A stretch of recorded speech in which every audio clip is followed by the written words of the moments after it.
Hi everyone, we're looking at sectors of circles today. This is Technical Test 5, page 170, 171, and I might suggest you have page 9 in your log tables open while we work on this too.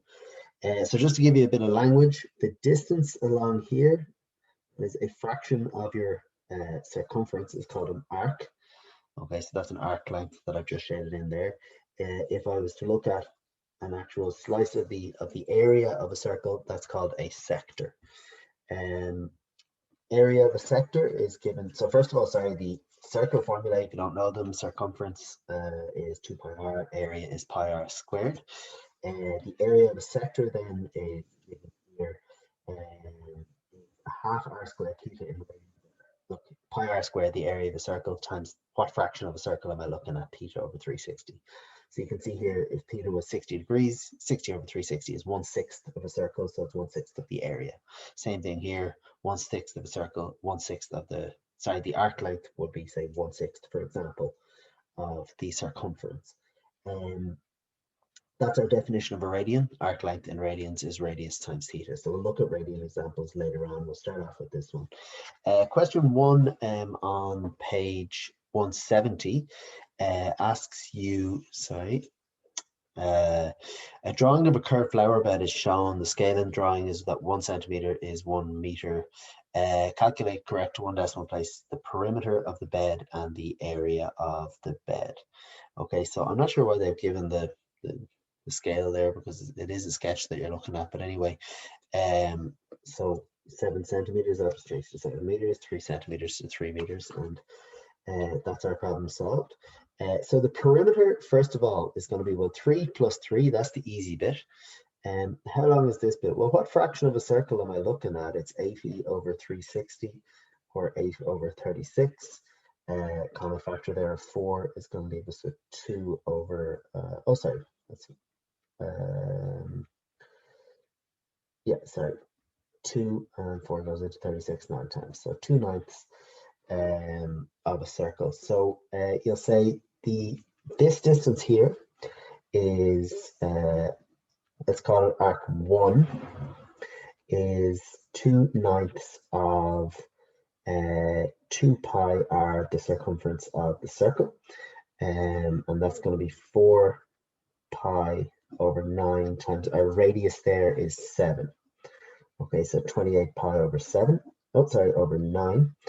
Arc 2 is the same, 2/9 of a fraction of a circle, but now you're talking about this bigger distance, which has a radius of 10. Okay, if that's the center of a circle, so that's going to be 2 pi times 10, and that's going to be 4 pi times 10 is 40 pi over 9. So the perimeter, which is what they've asked for, is 28 pi over 9 plus 40 pi over 9 plus 3 plus 3. So that's 28 pi over 9, 40 pi over 9, 3, and 3. Okay, and that's a bit of calculator work there, which you can see is going to be 29.73. The next part of the question says find the area. So again, you're looking at 2/9 of a circle when you find the area. So you're going to say 2/9 of pi r squared when the radius is 7 gives the area of kind of this section here that I've just shaded a bit, and 2/9 of 10 squared times pi will give the full area of that whole sector. So you're going to subtract those two areas from each other. So let's call them area 1 is going to be 2/9 of pi times my first radius is 7 squared, and that's going to be 49 times 2 is 98 over 9 pi. Area 2 is going to be 2/9, again, same fraction of a circle, but this time with a bigger radius of 10 squared. That's 100 times, that's 200 pi over 9. And the area of the bed is going to be A2 minus A1. That's 200 pi over 9 minus 98 pi over 9, which is 102 pi over 9. And that's a bit of calculator work there.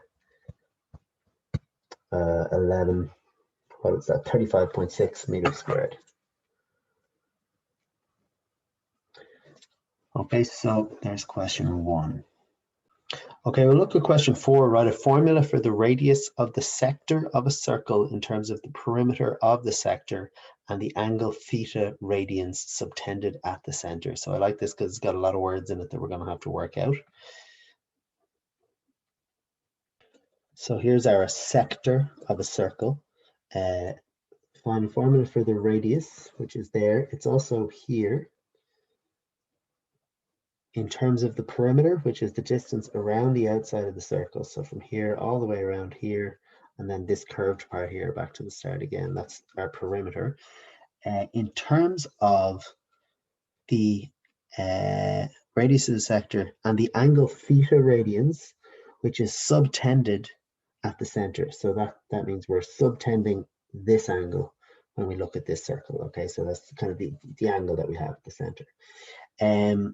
So we want our answer to be r equals p plus something in terms of theta. So what we need to find is an expression for this length here. Okay, that arc length s equals what? And we're working in radians. Sorry, L is what they use in the log tables, L. R theta is your arc length. So that's going to be r theta. So our perimeter is r theta plus 2r. And what they want you to do is rearrange that formula to get an expression for the radius equals. Okay, so you're going to spot, hopefully, a common factor of r in that right-hand side. So dividing through by that theta plus 2, you're going to say the perimeter divided by theta plus 2 is an expression for the radius. So in any sector of a circle, if you wanted to, that would be one way of finding the radius if you knew the perimeter and the angle subtended. Okay, I'm going to finish up on question 5 there. The points R and S lie in the circumference of a circle with center O and radius 8.5 centimeters. The point T lies on the major arc RS. Given that the angle RTS is 0.4 radians, calculate the length of the minor arc RS. Now, let us have a look at that and see if we can draw that out. In fact, see if you can draw it out yourself before you see what I do. Okay, so here's what they have. The points R and S lie in the circumference of a circle with a center at O and a radius of 8.5. T lies on the major arc. Now the major arc is the bigger arc, I suppose, that you could draw between R and S, and this here is the minor arc here. T lies on the major arc. Given that RTS is 0.4 radians, work out the length along here, I'm going to call it L, of the minor arc. So that's what you're being asked to do. You know that this is 0.4 radians. Hopefully you think back, I saw something like this from my junior cert. I think I used to sometimes call it the Star Trek theorem because the shape of the thing. 0.4 radians, this is going to be twice that, 0.8 radians, if you remember that theorem from your junior cert. So what we have here is an arc with an angle subtended of 0.8 radians. So we just use L equals r theta, which is 8.5 multiplied by that angle of 0.8. Okay, and we get ourselves 6.8 centimeters is the arc length given there. Okay, if I could have you look now, please, at questions 2, 3, and 6 yourselves into your copybooks, please, and then tomorrow we'll be working from question 7 onwards. All right, thanks very much.